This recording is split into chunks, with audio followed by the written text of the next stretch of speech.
أحب أقول حق جريدة الوطنية تخسن وتعقبون، وأنتم مو هو بكفو تلحقون حسن نصر الله، السيد حسن نصر الله تاج راسكم اللي أنتم رسمتوها وحطيتوها. شوف بالطريقة كذا زين، أنتم مو هو بكفو. وأتمنى كل واحد شيعي موالي لأهل البيت يقطعون جريدة الوطنية قطع باتا، ونشوف احنا ولا انتو. وارجو كل من يوصله الواتساب بهذه الطريقة، انا سامح انها توصل لأكبر مسؤول توصل له. زين، واللي يقول في خير يجي يقابلني وجه لوجه.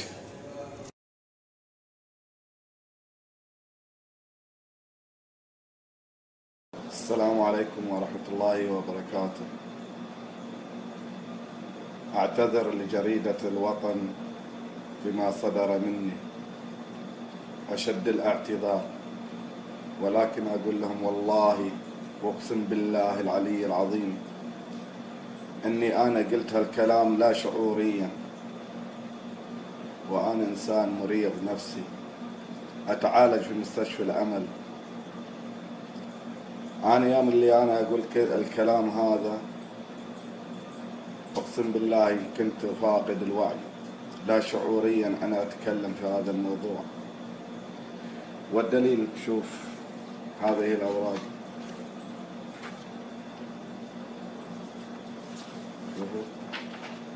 هذه الأوراق وهذه المواعيد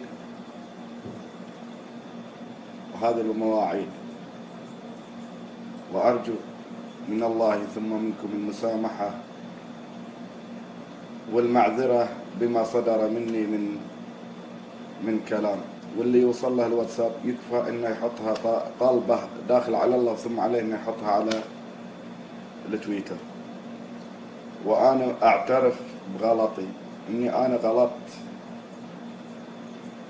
غلطت، لكن غلطت لا شعوريا، والله لا شعوريا، كنت انا فاقد الوعي. والسلام عليكم ورحمة الله وبركاته.